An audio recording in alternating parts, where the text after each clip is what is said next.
Hey, what's going on, everybody? Aaron Yoon coming at you from New York City once again. Welcome to another episode of my trading vlog. To be honest, I wish I didn't have to make this video because it's yet another losing day in the markets. The markets overall have been really choppy, and I don't think I'm the only one that's feeling that. I'd be very curious to know what you're feeling if you're a trader yourself and you're watching this. But this week has been terrible so far, and I feel a lot worse about it if I didn't have good weeks, a couple of for the past 2 weeks, that were in profit that lead me into this. So that's kind of helping me manage the stress of it, but I still feel like it's affecting my hesitation and everything going into the next trade, and it's really starting to piss me off now. So I mean, I understand it's part of the game. We it's easy to say, but it's very difficult to express in terms of how I feel about it, right?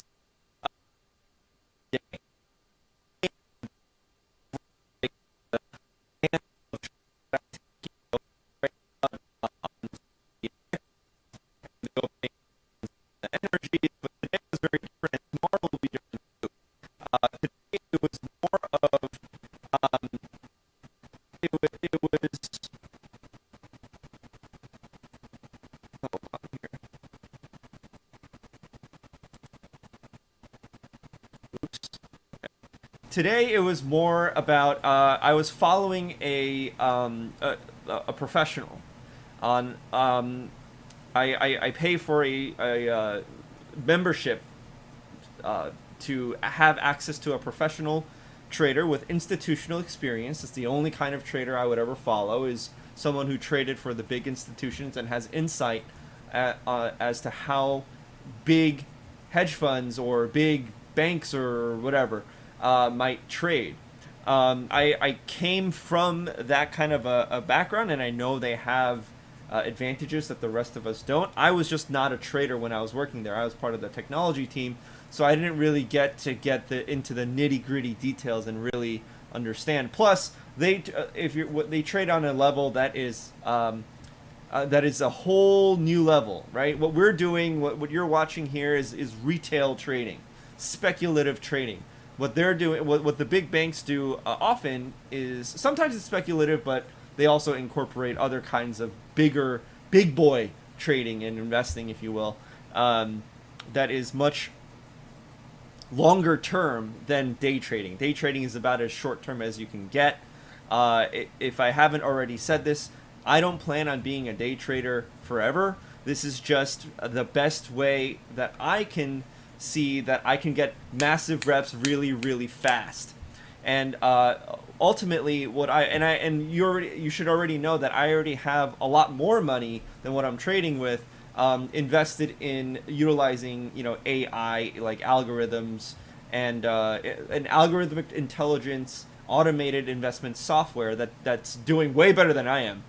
And it's outperforming the market, and has been for the past 3 or 4 years that I've been using it, right? So big picture wise, I have more money in that, and I'm doing just fine. And so I kind of found myself mentally relying on the fact that, like, I have in terms of investments, I have bigger money in a safer vehicle that's doing really well, and this is just me refining my craft and my skill as a manual trader to scrape more money in terms of short-term basis for an income that I wouldn't otherwise be able to do for such a long-term investing software.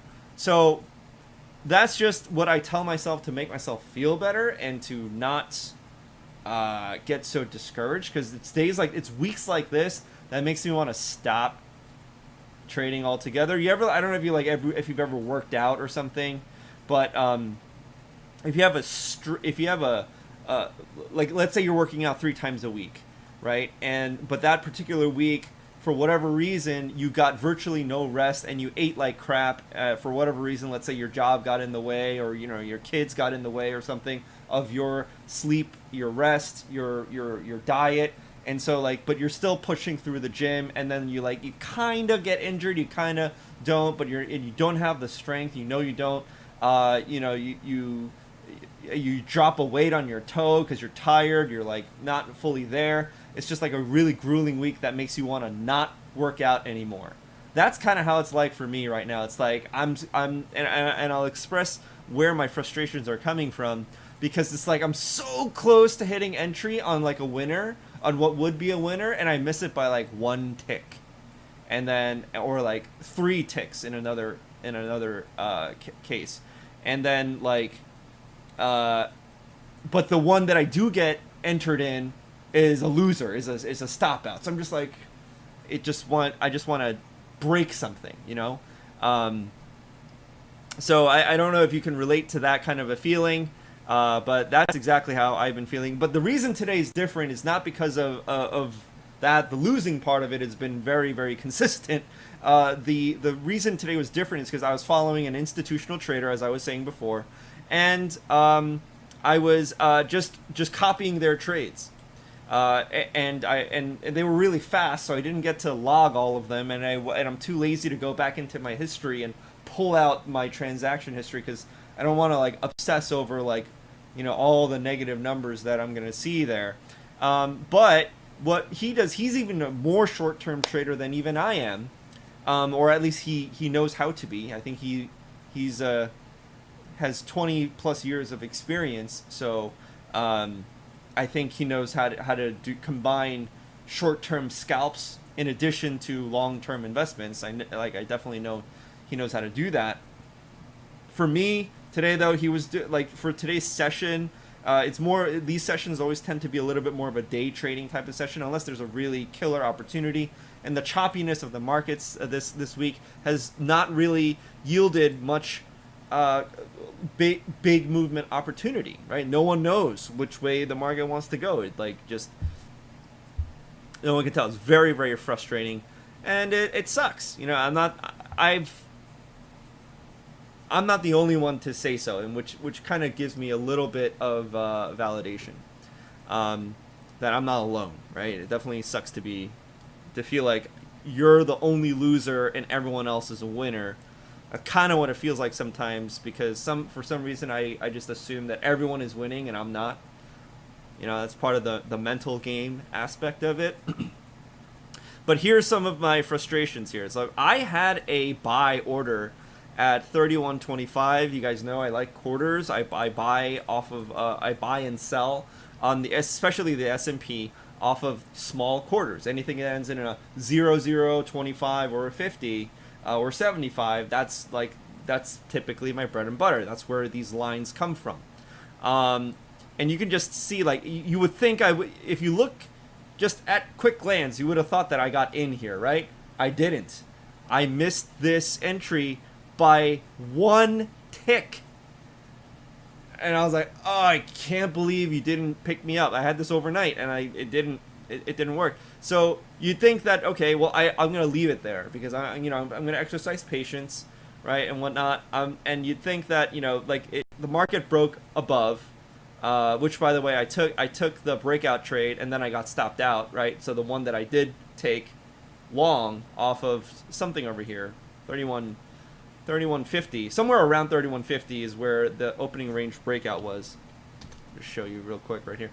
Oh, you can see right here. See, here's the arrow that indicates that I bought right here, and then here's my stop out, like almost immediately. I think I even added a second contract because I was like, I think I had a little moment of revenge trading, where I wanted to. I only had the one contract at first, and usually I leave it, but then I told myself, I want to take 2 at a time, right? So that I can break even on the 1-to-1 and get in for a free trade, and be okay with, hey, if I lose both, then that's just the price that I've paid. So I put in my stop below the low of the breakout candle, which was right around here. right around 31.40. 10 points, not that different from what I would pick otherwise, right? So it's like, okay, it's not that different from my usual bread and butter quarter trades. The breakout is actually awfully similar to that. I'll add another one, and you can tell they both got stopped out. I still had another order down here to catch it if it did drop out, but again, it missed. I missed this by not one tick, but a full point. So it's just like, I can't believe you're only entering the losers and not giving me any winners. It's so freaking annoying. This one, same thing. I had a buy order here, right? And it's like, oh, it broke above 31.50, and I didn't have bullish RSI yet, but the break above is enough, and the upward momentum of the RSI, even though it wasn't above 60 yet.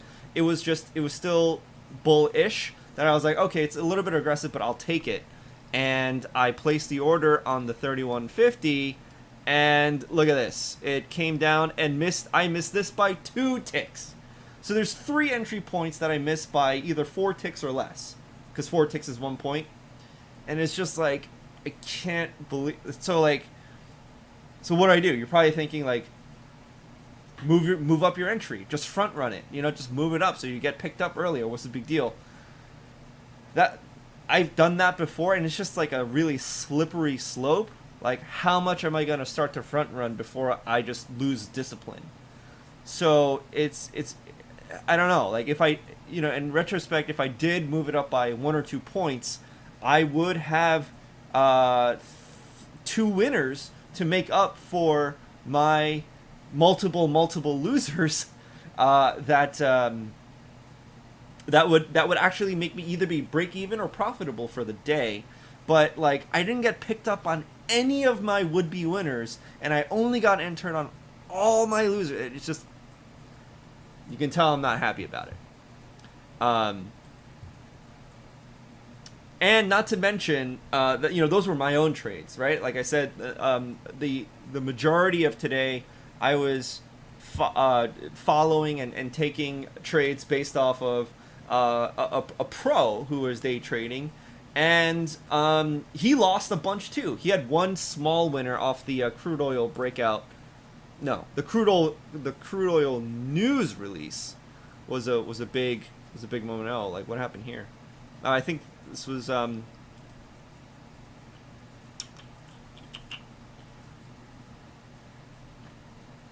So I did not end up taking a opening breakout, or did I? I think I did, and it lost. Right, yeah. So that lost too. That's on a 5-minute chart. So let's go to a 5-minute chart. So here we go. Here's the opening range. It was not bad. I did not think that it was. I know I was gonna take it on the QM if the risk was too ridiculous, but this was only a 12-point risk, which is $120, which is right around the range that I said that I would take, amount of risk I would take on a daily basis. So I was okay with taking it on the L instead of the QM, where I would have saved more. If it was bigger risk, if it was any bigger than 15 points, I probably would have gone to the QM, because I don't want to risk as much money per trade, right? That's part of the risk management. But I went short, stopped me out. I think I took the long on the QM, because I was like, you know what? I'm losing too much money here. Take the long off QM. Got stopped out as well. I got stopped out both ways on the breakout. Sucks, right? And then if I were to have taken it again, though, coulda, woulda, shoulda, taken some points off here. But didn't do that. This was the inventory news released at 10:30 right here, this breakout down here. But this breakout was, if I even go to the 1 minute, the 10:30 candle is probably just really, really, it has a huge wick. Okay, so it's this candle right here. So it broke down below. I think my target was the 40.25, but I didn't get there, and I didn't think it would because it kept like, it's so scary because in like the first 10 seconds you see it go down here, then up here, down here, up here, down here, up here. I don't have a 1 second chart to show you, but if you've ever seen a breakout trade in real time, it's like it's I don't think that even TradingView can keep up with the actual movement, and so like it's not even displaying the correct data in real time because it's just moving so fast up and down, up and down, up and down, and you're like, I can't take this. Let me just move my profit up here, and that I ended up taking because I had lost so much money already. That I ended up taking on a QM.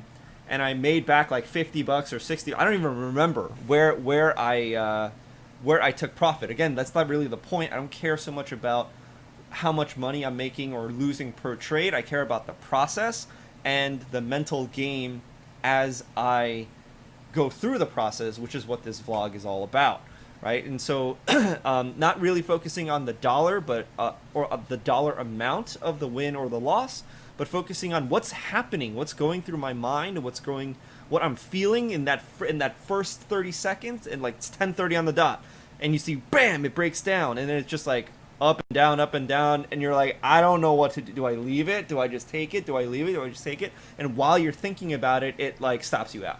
It's insane, right? So like, I don't know that I would like, especially for the news breakouts.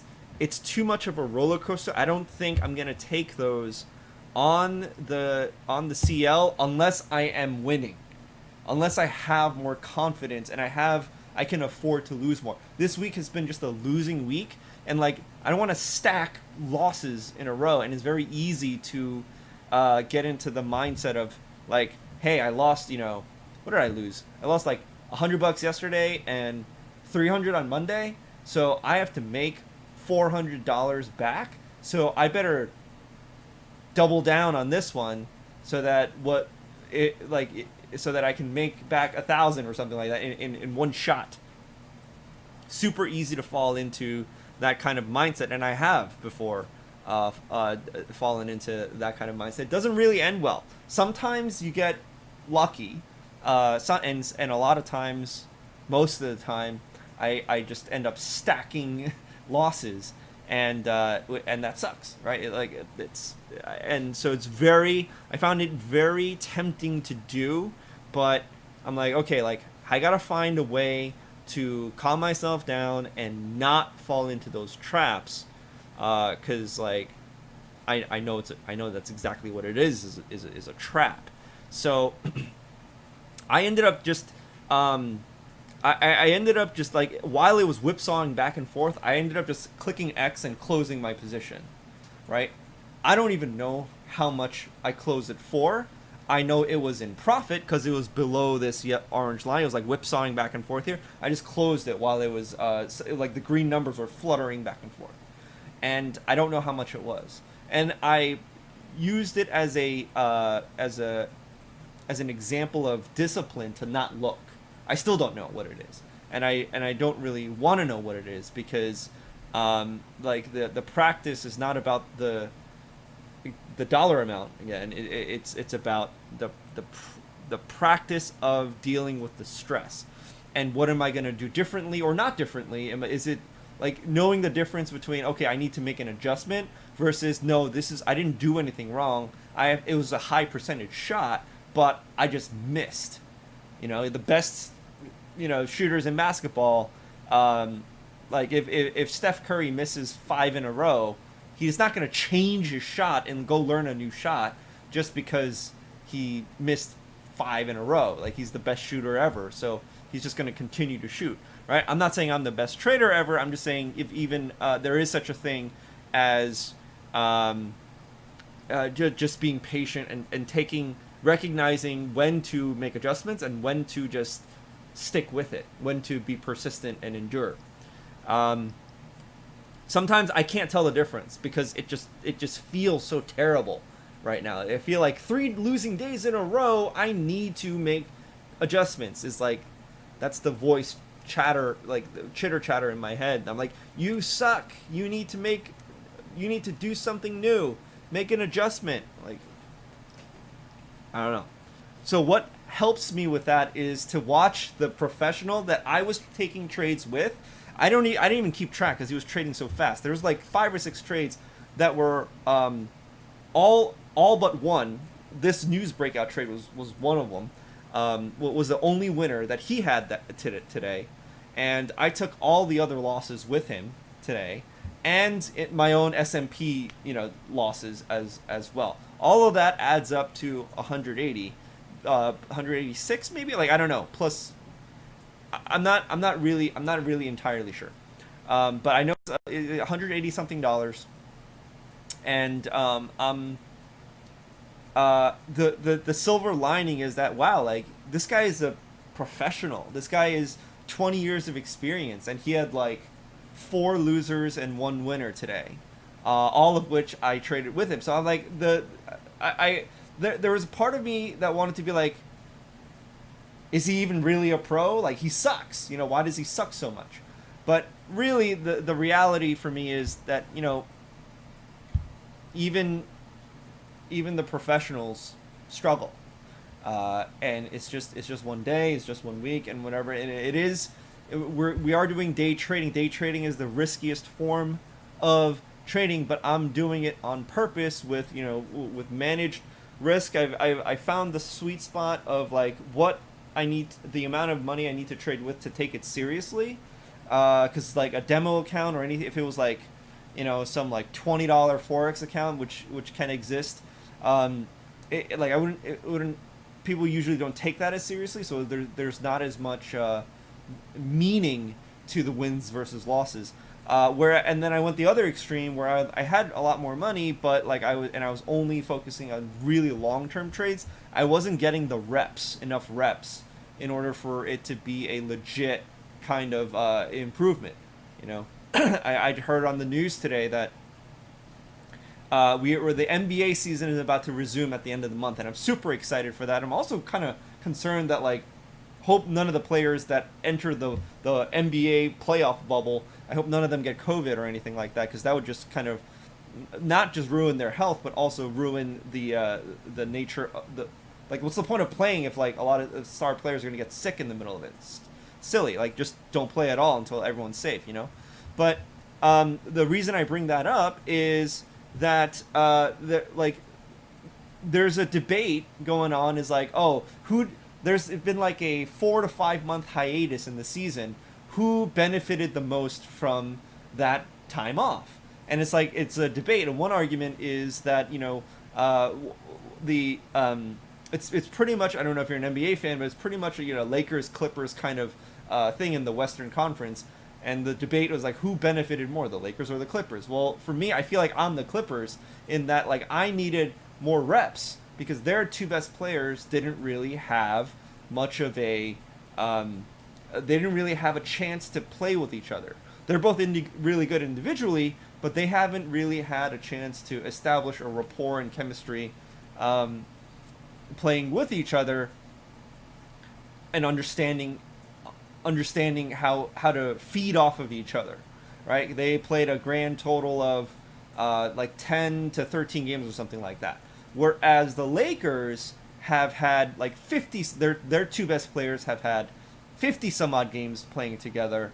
And even though a lot of people think that they're not as good as the Clippers, it's kind of a 50-50 situation.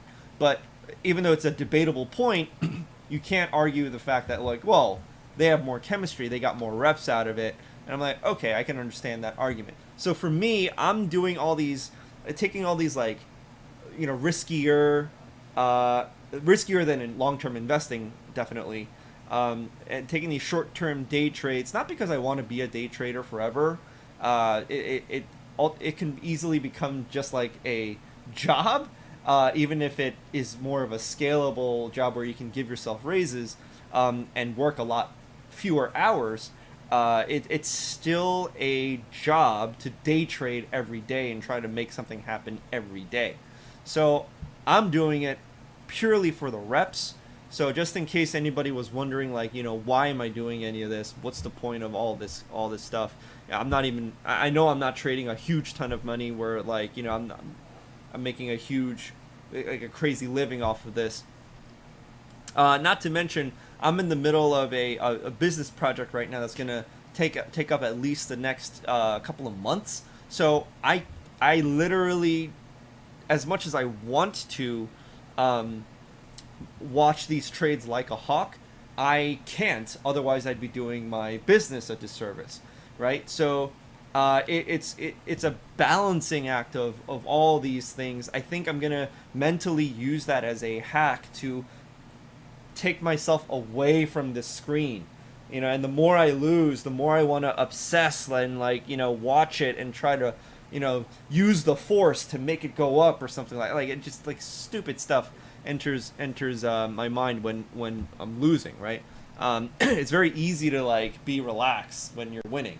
Like, it's crazy how winning and losing mentality is turns on a dime so easily.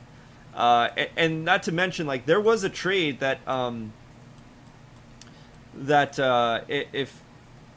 if I had cleared the margins, if I had cleared the deck and given myself all the margin for, I could have taken a silver trade today, that was on my radar, but, like, I didn't have the margin for it, right? And I didn't get picked up. I'll just tell you right now, the silver trade, that was on a 5-minute chart, right here. Oh, no. That was the zone after, like, right here.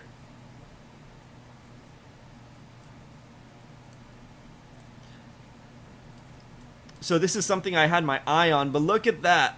Look at that. I missed this. And this right here on silver, because there's no micro or mini for it, this right here all the way up to this target, the 1919 was the target right here. This was like $1,000 move.